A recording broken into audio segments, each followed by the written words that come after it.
தரிசனத்திற்குள் நுழைவோம். Slowly, very slowly, please open your eyes. மெதுவாக, மிக மிக மெதுவாக ಕಣ್களை ತೆರಕಲಾಂ.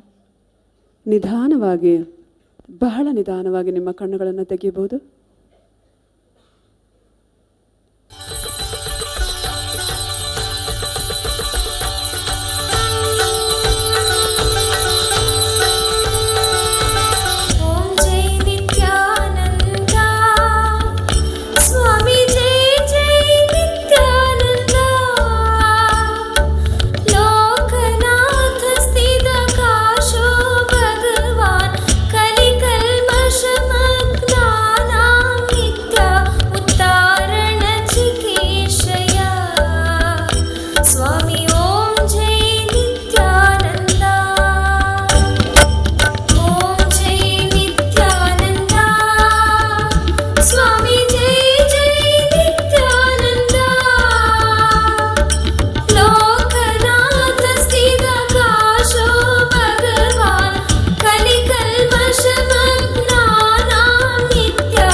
Nityanandam.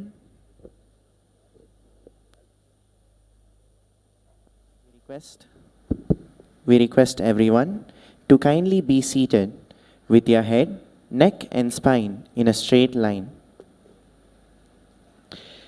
Before we begin the Pada Puja today, we request all the Pada Puja participants and everybody else who's participating in this puja physically here to declare the following with integrity and authenticity. If you agree to this, please say yes loudly. I authentically cognize, which is internally process, understand, and declare the truth that cosmic energy exists. Yes.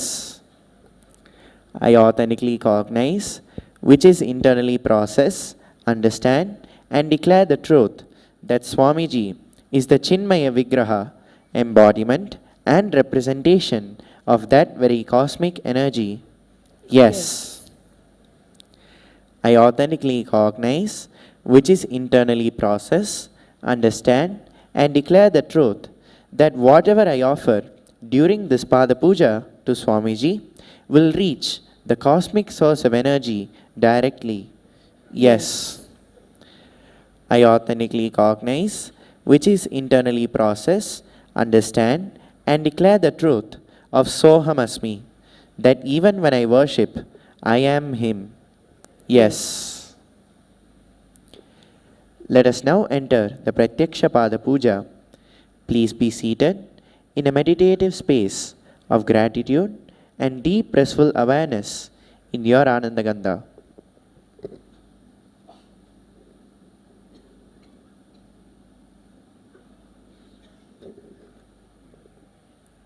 Sadguru Vandanam.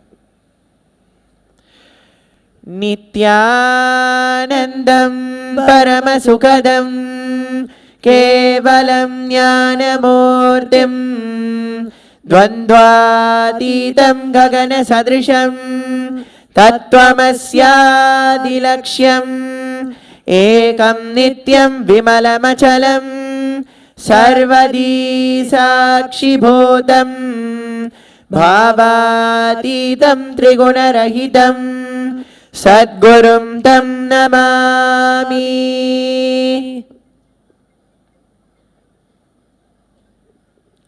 Guru Parampara Vandanam.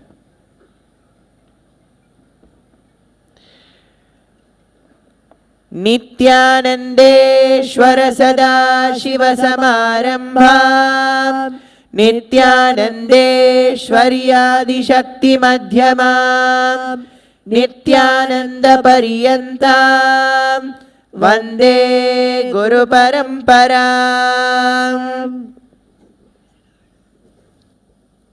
Arunagiri Yogishwara Vandanam. ललाटे त्रिपुण्ड्रीनितिलकृतकस्तूरीतिलकः स्फुरन्मालाधारस्फुरितकटिकौपीनवसनः दधानो दुष्टारं शिरसि फणिराजं शशिकलां प्रदीपः सर्वेषाम् अरुणगिरियोगी विजयते।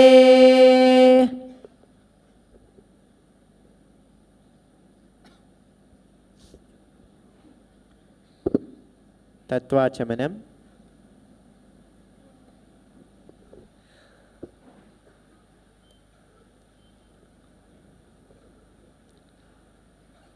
ॐ आत्मतत्त्वं शोधयामि स्वधा। ॐ विद्यातत्त्वं शोधयामि स्वधा। ॐ शिवतत्त्वं शोधयामि स्वधा।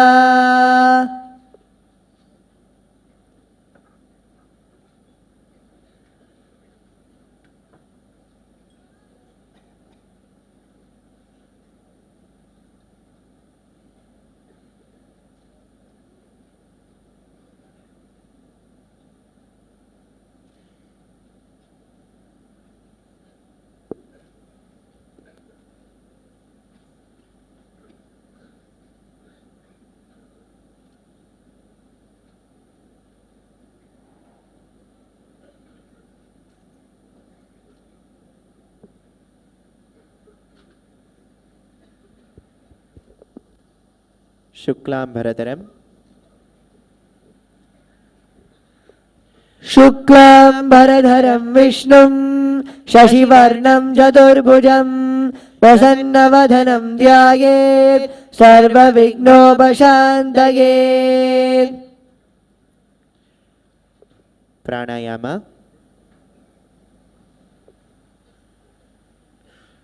ओम होम ईशानमूर्धाय नमः। ओम हें तत्पुरुषवक्त्राय नमः। ओम हुम अघोरहृदयाय नमः। ओम हिं वामदेवगुह्याय नमः। ओम हम सत्योजातमूर्तये नमः। ओम हां हृदयाय नमः। ओम हीं शिरसे नमः। ओम हुं शिखायै नमः। ओम हिं कवचाय नमः। ओम होम नेत्रेभ्यो नमः। ओम हास्त्राय नमः।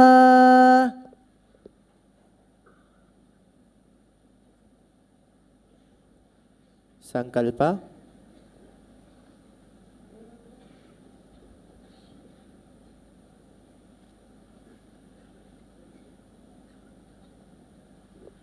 ममोपात्त समस्त दुरितक्षयद्वारा श्री सद्गुरु प्रीत्यर्थम श्री नित्यानंदेश्वरी आदिशक्ति समेत श्री नित्यानंदेश्वर सदाशिव प्रीत्यर्थम शुभे शोभने मुहूर्ते आद्य ब्रह्मणः द्वितीय परार्धे श्री श्वेतवराह कल्पे वैवस्वतमन्वन्तरे अष्टाविंशतितमे नित्ययुगे प्रथमे पादे जम्बूद्वीपे भारतवर्षे भरतखण्डे मेरोः दक्षिणे पार्श्वे शकाब्दे अस्मिन् वर्तमाने व्यवहारिके प्रभवादीनां षष्ट्याः संवत्सराणां मध्ये हेमलम्बनाम संवत्सरे उत्तरायणे महासदाशिवोऽहमृतो धनुर्मासे कृष्णपक्षे अष्टम्यां शुभदितो मंगलवासरयुक्तायां चित्रानक्षत्रे सुकर्मणयोग कौलवकर्ण एवं गुणविशेषण विशिष्टायाम् अस्यां शुभदितो श्री कैलासोन्नत द्वादशान्त श्यामला पीठारूढ़ श्री मीनाक्षी सुंदरेश्वरा भिन्न स्वरूप परशिवपुत्र रत्नकुमार गुरुमन्यतुल्यावतार श्री पार्वती संयमान लब्ध दिव्य ज्ञान विश्रुत सकल निगमागम सारभूत द्राविड वेद प्रवर्तक श्रीमत् परमशिव करुणा समितिगत मुक्तामय चतुरश्रयान स्थापक शैव समय कर्त्रे सर्वज्ञ पीठारूढ़ श्री जगद्गुरु श्री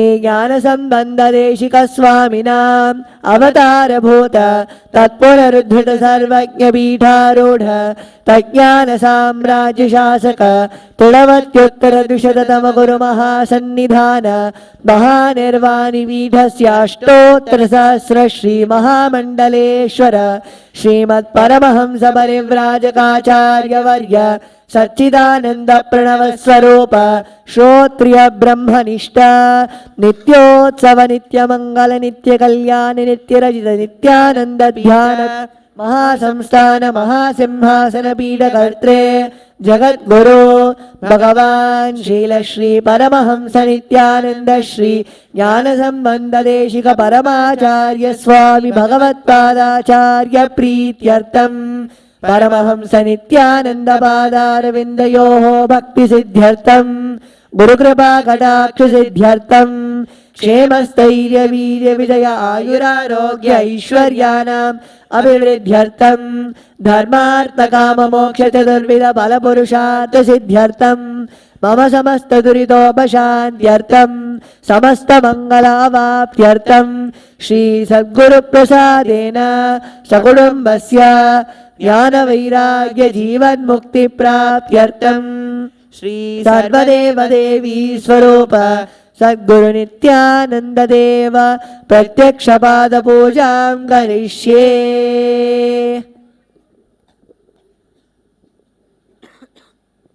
ओम अपौपस्पृश्य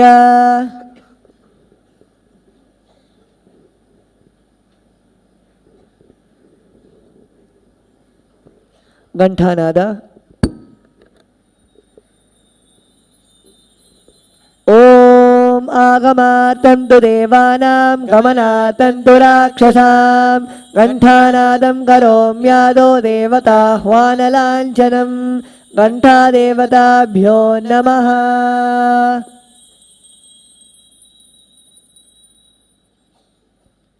मानस पूजा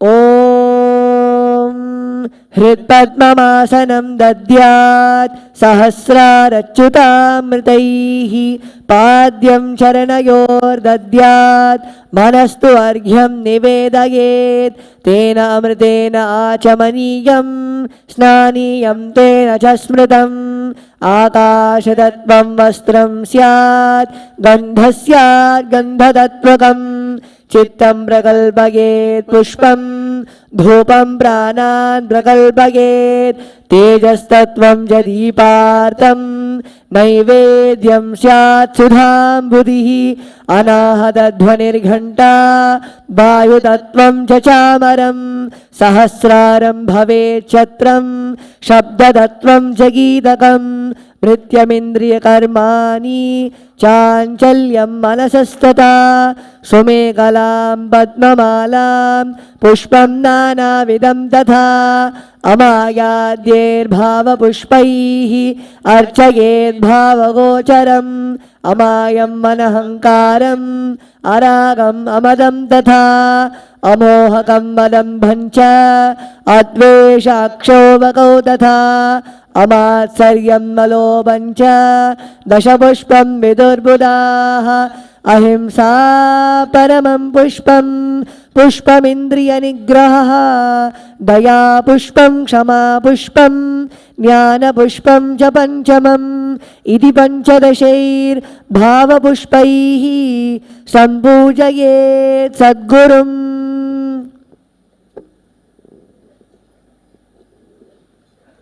उपचार पूजा आसनम् ओम सर्वभूतान्तरस्ताय सर्वभूतान्तरात्मने कल्पयाम्युपवेशार्थम् आसनं ते नमो नमः। ॐ ह्रीं इदं सुवर्णासनं सर्वदेवदेवी स्वरूपाय सद्गुरुनित्यानन्दाय नमः।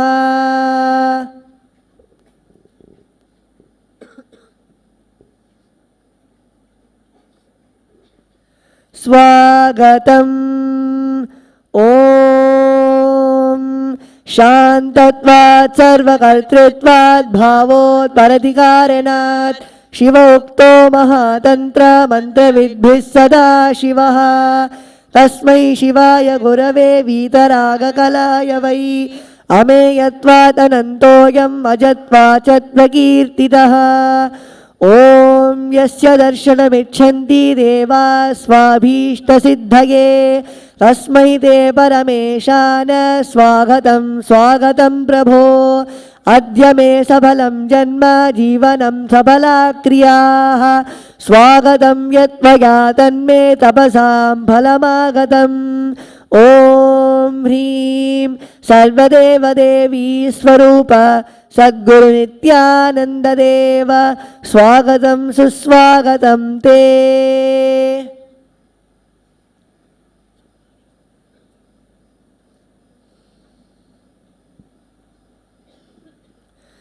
पाद्यम्। ॐ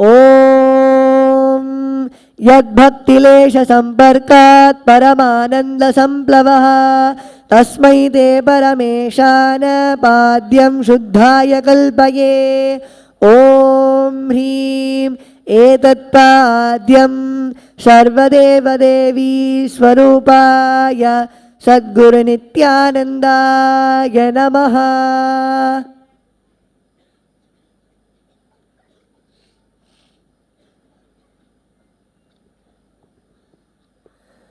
अर्घ्यः।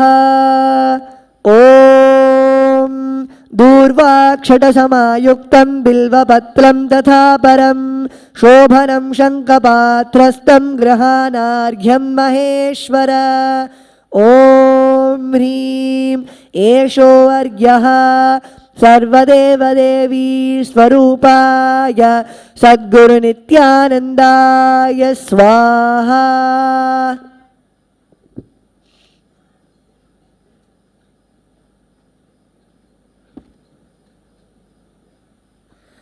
आचमनीयम्। ॐ मन्दाकिन्यास्तु यद्वारी सर्वपापहरं शुभं गृहाणाचमनीयं त्वं मया भक्त्या निवेदितम्। ॐ ह्रीं इदम् आचमनीयोदकं सर्वदेवदेवी स्वरूपाय सद्गुरुनित्यानन्दाय स्वधा।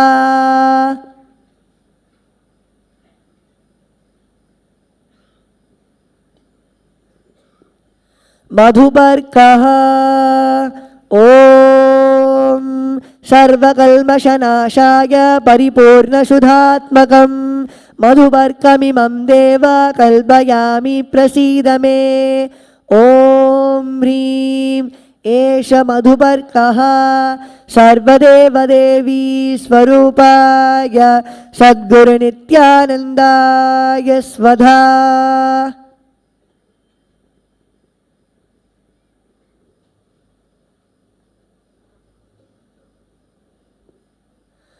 गन्धतैलम्। ॐ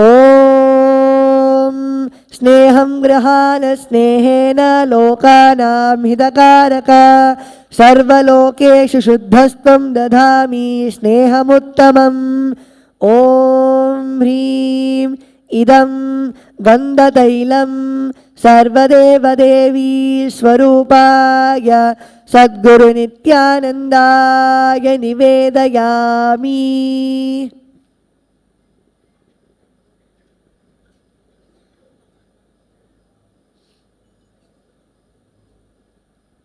स्नानीयम्। ॐ इदं सुशीतलं वारी स्वच्छं शुद्धं मनोहरं स्नानार्थं ते मया भक्त्या कल्पितं प्रतिगृह्यताम्। ॐ इदं स्नानीयोदकं सर्वदेवदेवी स्वरूपाय सद्गुरुनित्यानन्दाय निवेदयामि।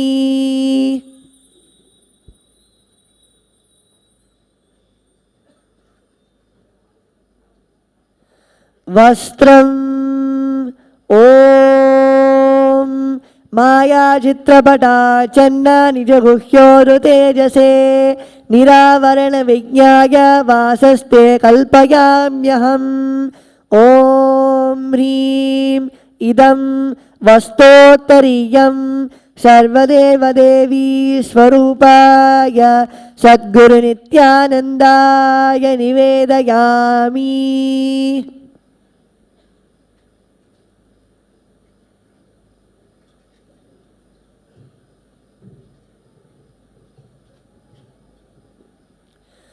आभरणम् ॐ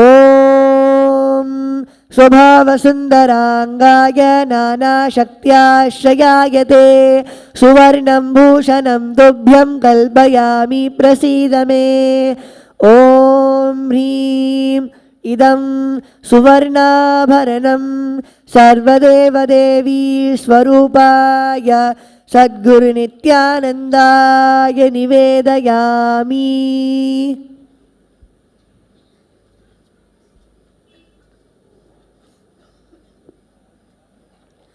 गन्धः ॐ शरीरं तेन जानामि चेष्टां नैव च मया निवेदितान् गन्धान् प्रतिगृह्य विलिप्यताम्।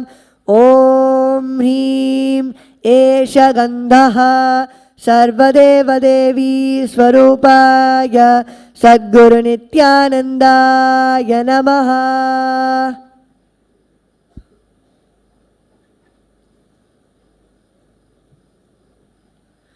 पुष्पम् ॐ तुरीयवनसम्पन्नं नानागुणमनोहरम् आनन्दसौरभं पुष्पं गृह्यतामिदमुत्तमम्। ॐ ह्रीं एतानि सचन्दनपुष्पाणि सर्वदेवदेवी स्वरूपाय सद्गुरुनित्यानन्दाय वौषटे।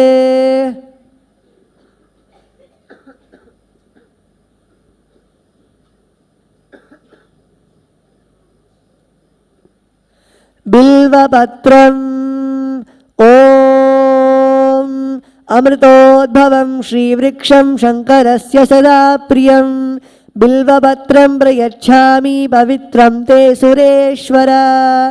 ॐ ह्रीं एतानि सचन्दनबिल्वपत्राणि सर्वदेवदेवी स्वरूपाय सद्गुरुनित्यानन्दाय वौषटे।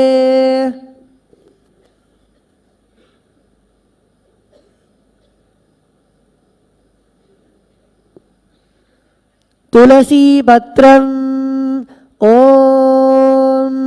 नमस्ते बहुरूपाय वरदमूर्तये परमात्मने स्वाहा। ॐ ह्रीं इदं सचन्दनतुलसीपत्रं सर्वदेवदेवी स्वरूपाय सद्गुरुनित्यानन्दाय नमः।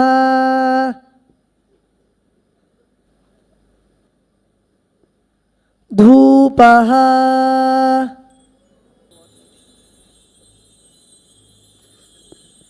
ॐ वनस्पतिरसो दिव्यो गन्धाढ्यस्सु मनोहरः आग्रेयः सर्वदेवानां धूपोऽयं प्रतिगृह्यताम्।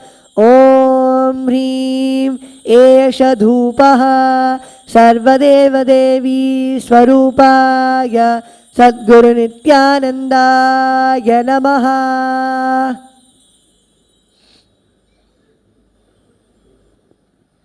दीपः ॐ सुप्रकाशो महादीपः सर्वदस्तिमिरापः सभाभ्याभ्यन्तरज्योतिर्दीपोऽयं प्रतिगृह्यताम्। ॐ ह्रीं एष दीपः सर्वदेवदेवी स्वरूपाय सद्गुरुनित्यानन्दाय नमः।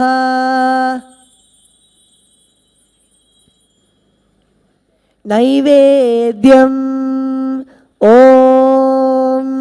नैवेद्यं विविधं देव शर्करादिविनिर्मितं मया निवेदितं भक्त्या गृहाण परमेश्वर। ॐ ह्रीं इदं सोपकर्णनैवेद्यं सर्वदेवदेवी स्वरूपाय सद्गुरुनित्यानन्दाय निवेदयामि।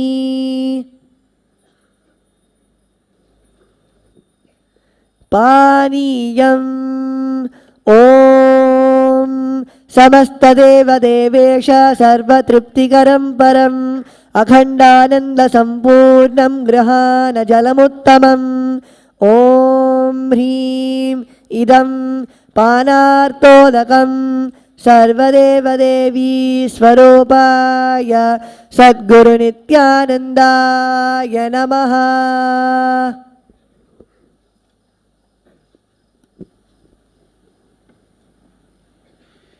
पुनराचमनीयम् ॐ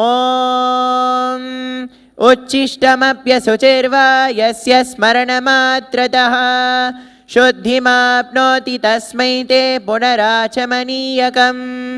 ॐ ह्रीं इदं पुनराचमनीयोदकं सर्वदेवदेवी स्वरूपाय सद्गुरुनित्यानन्दाय स्वाहा।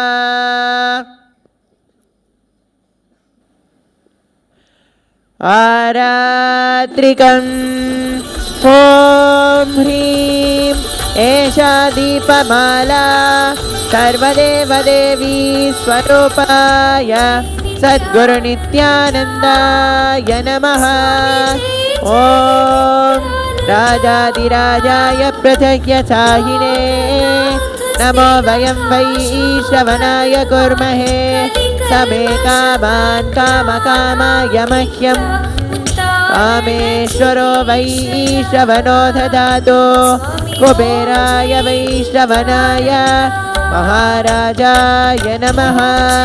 कर्पूरगौरं करुणावतारं संसारसारं उदगेन्द्रहारं सदा वसन्तं हृदयारविन्दे भवं भवानी सहितं नमामि। भवं भवानी सहितं नमामि। भवं भवानी सहितं नमामि।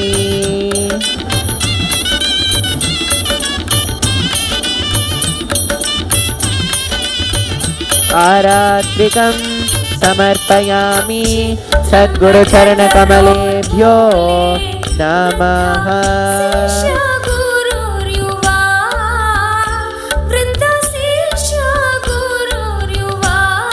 पुष्पाञ्जलिः गुरुर्ब्रह्मा गुरुर्विष्णुः गुरुर्देवो महेश्वरः गुरुर्साक्षात् परब्रह्म तस्मै श्रीगुरवे नमः।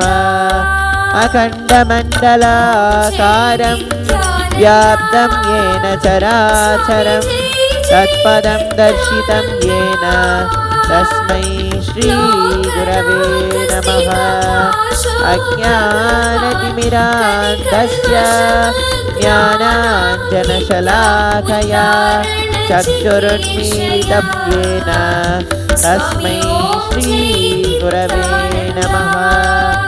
अनेकजन्मसम्प्राप्तकर्मबन्धविदाहिने आत्मज्ञानप्रदानेन तस्मै श्रीगुरवे नमः। मन्नाथ श्रीजगन्नाथो मद्गुरो श्रीजगद्गुरुः ममात्मा सर्वभूतात्मा तस्मै श्रीगुरवे नमः। ईश्वरो गुरुरात्मेति मूर्तिभेदविभागिने व्योमवद्व्याप्तदेहाय दक्षिणामूर्तये नमः नित्यानन्दं परमसुखदं केवलं ज्ञानमूर्तिं द्वन्द्वातीतं गगनसदृशं तत्त्वमस्यादिलक्ष्यम् एकं नित्यं विमलमचलं सर्वदी साक्षिभूतं भावातीतं त्रिगुणरहितं सद्गुरुं तं नमामि पुष्पाञ्जलिं समर्पयामि सद्गुरुचरणकमलेभ्यो नमः ॐ नित्यानन्दम्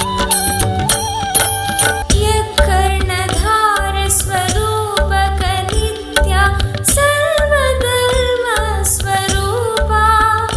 स्वामी संसारार्णवघोरे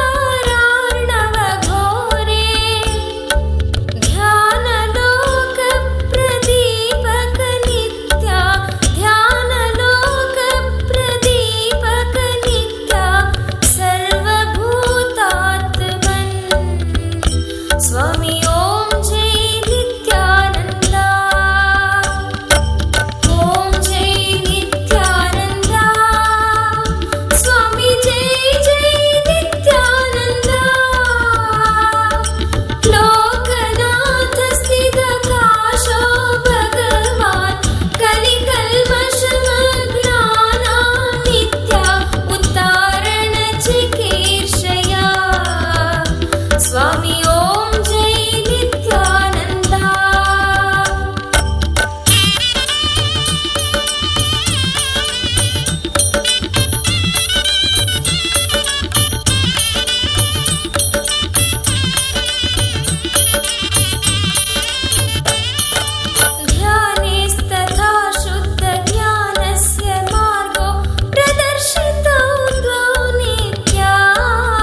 स्वामी ॐ जय नित्यानन्दा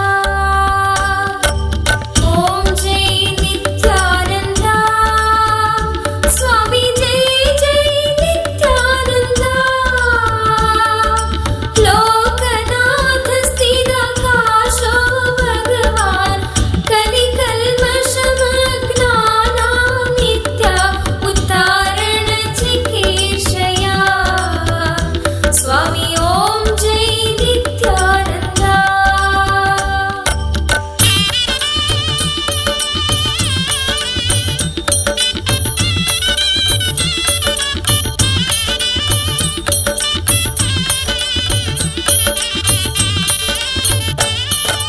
ध्यायन्ति गायन्ति नमन्ति नित्यं ब्रह्म विष्णु शिवदेवा नित्य ब्रह्म विष्णु शिवदेवा तै प्रार्थितस्तस्य परावतारो तै प्रार्थितस्तस्य परावतारो द्विबाहुधारी नित्या स्वामी ॐ जय नित्यानन्दा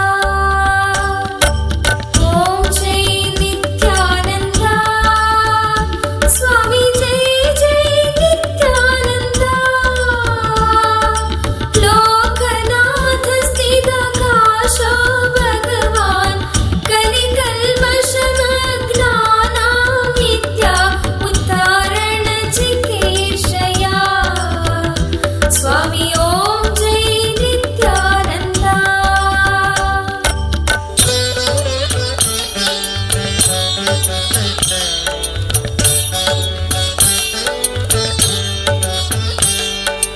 वन्दे जगद्बीजमखण्डमेकं सुरैर्सेवितपादपीठं नित्यसेवितपादपीठं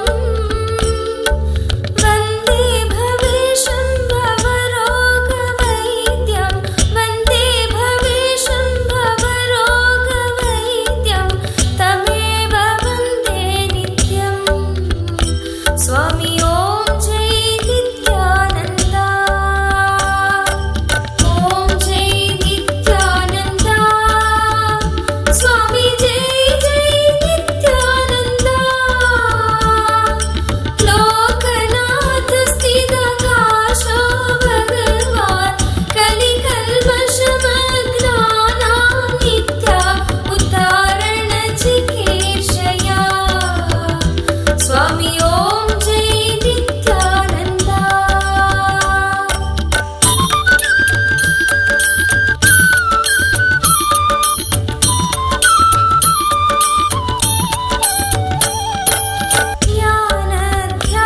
ज्ञानध्यानतृप्ताय नित्या ज्ञानध्यानदायिने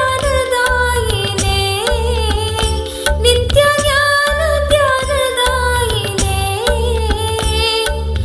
आत्मसंस्थाय सत्ताय नित्या आत्मसंस्थाय सत्ताय नित्या शरणगुणशालिने स्वामी ॐ जय नित्यानन्दा ॐ जय नित्यानन्दा स्वामी जय जय नित्यानन्दा लोकनाथ स्थिराकाशो भगवान् कलिकल्मषमग्नानां नित्या उद्धारण चिकीर्षया स्वामी ॐ जय नित्यानन्दा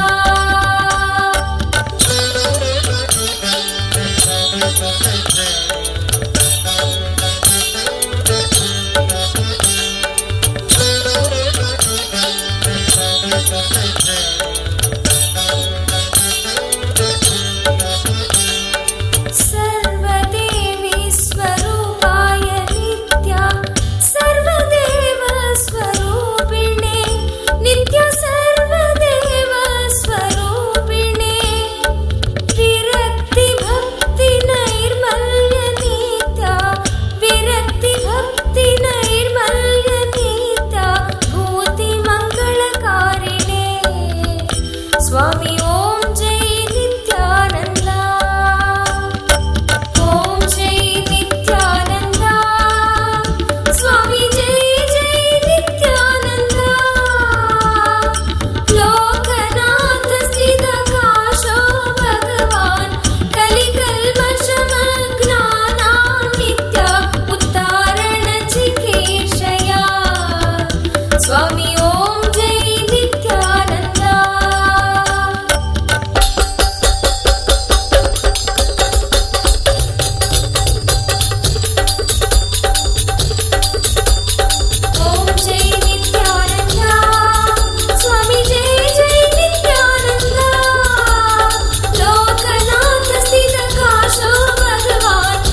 నిత్యానంద స్వామికి జై.